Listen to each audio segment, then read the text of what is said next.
Dungeons and Dragons. Satan's game.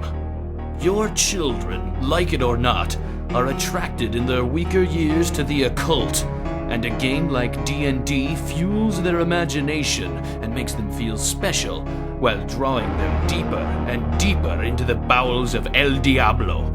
This afternoon, the Dead Alewives Watchtower invites you to sit in on an actual gaming session. Observe the previously unobservable as a hidden camera takes you to the inner sanctum of Dungeons and Dragons. Greetings, it is I, ShepherdShang, and, how to talk about this one. I've actually been trying to think of this for the last, 2 days, basically.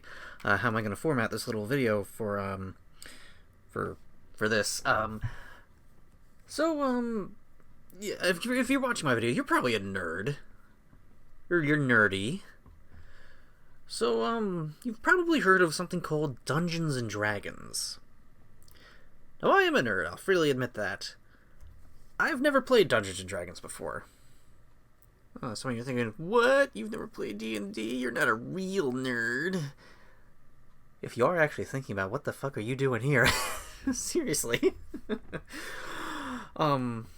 But yeah, D&D is... You might not really think about it, but it's a very social sort of thing. And I don't have friends. Or a social life. And I haven't for a long time. Like I said, I'm not super sure how to format what I'm doing. I think I might split this up into a couple of different videos, just to at least save some time, not make this like half an hour long or something. I'll start with my history of D&D, I guess. So I've heard of D&D before. I don't know when the first time I heard of it was. I don't really remember my childhood very well, to be perfectly honest. But I've mentioned before, my mother was really strange in what she allowed me to have access to, as what kind of knowledge I was allowed to know as a child. Yeah, it was weird. Like I've mentioned before, I wasn't allowed to read comic books. My mother didn't want me to watch made me stop watching Looney Tunes because she felt it influenced my violent behavior. By comparison, you may have heard of a movie called Ace Ventura: Pet Detective. It's rated R. My parents let me and my sisters watch that when I was like 6. So my mother had some strange standards. I don't know what was up with that. Anyway, so yeah, I'd never had access to anything like that when I was young. Didn't have access to anything other than what they wanted me to until I was a teenager and had free access to the internet. And even then, I didn't have friends. I'd only just sort of heard of D&D in various places, and well, more importantly, the way D&D had influenced things that I was interested in. You ever heard of the Final Fantasy series or the Dragon Quest series? Really big influence from D&D there. Yeah, I wouldn't have known that when I was younger. A little bit more recently, Dark Souls. Wow. Having started looking into a little bit of D&D, wow, there's some very obvious influences there. Kind of crazy. But yeah, like I said, I've never played D&D before. If I had been offered to play D&D in the past, I probably would have said yes, but again, it's a social thing. You might not think of it that way, but it really is. So a little bit more recently, like the last year, roughly, 2017, well, actually, I suppose no, technically, I'll get into that. Some of the people on YouTube that I follow started doing stuff with, D&D and another RPG called Pathfinder. So yeah, I sort of got to see D&D and hear D&D for the first time.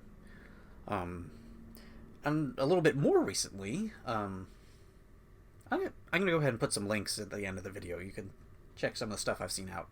A little bit more recently, I got some stuff showing up on YouTube from a guy called Puffin Forest, who does little animations related to D&D. So there's something called Adventure League. So let me try to put this in perspective. The way I understood D&D was basically it's a group of friends, people who know each other, who gather around someone's house, maybe have dinner there, we order pizzas or sodas or stuff like that, and play D&D. And that's what D&D is. It's a small setting, friends, acquaintances, people they know getting together and having fun with each other. And again, antisocial, how do you get involved in something like that?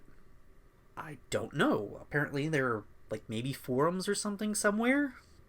Again, I don't know. I never had into that sort of information. So that's basically what I always thought D&D was. So Puff and Forrest is talking about something called Adventurers League, which basically is much more organized. Basically, there's game stores, places that host D&D games. And I was thinking, what? Yeah, he did a video about it. You can get a much better explanation from that. I'll post that at the end. Yeah, that'll be one of the videos I post. Anyway, I'll think about it later. So basically, just random people can come into the store. They play random games. They're not committed to long campaigns the way a normal D&D game would be. So I'm thinking, wow, that's honestly really interesting. It's too bad there aren't any game stores anywhere near me. Yeah, the only game store I knew anywhere close to where I live was, there used to be in the Columbia Mall in Columbia, Maryland. Wizards of the Coast used to have a store there, but that closed up when I was a teenager. And that's basically my only experience with game stores because, again, Mother was weird. So I think, well, that's interesting. I'd like to do that, but I got no idea where anything is. So yeah, I was looking, when I was getting my glasses, actually. Yeah, I was looking up how to get to where I needed to go. Maybe looking for a restaurant nearby that I could stop for lunch at. And I was, oh hey, there's a Jerry's Subs and Pizza along in there. I didn't know that. I haven't seen any of those in years. And right next to it is a place on Google Maps. It mentions a place called, well, I won't say what it's called. Yeah, paranoia. I look it up. It's a game store. I didn't know that was there. Don't know how long it was there. Relatively new, actually, you know, that I think about it. Yeah, so I stopped by there just to see what it was like. I wanted to get something there. It's called Mordenkainen's Tome of Foes, and the release date on that was actually kind of screwy. I don't know what was up with that, but some stores had it available before it was technically released. So yeah, I went in there. I got a copy of it. Cool. And they mentioned that if I was interested in D&D, they hosted Adventure League there. And it was like, holy shit, the stars align. So yeah, I've this is just Thursday, last Thursday. This is currently a Saturday. I went in and played Adventure League for the first time, and I kind of want to talk about it because I had a good bit of fun with it. Yeah, I'm definitely going to be doing that again. Yeah, that was. I got to play D&D for the first time. That was cool. Yeah, I'm looking at the time on this recording. I'm currently at 8 minutes. Yeah, I'll make a second video. Yeah. I think I might have picked up a cold or something though. I'm feeling really stuffed up.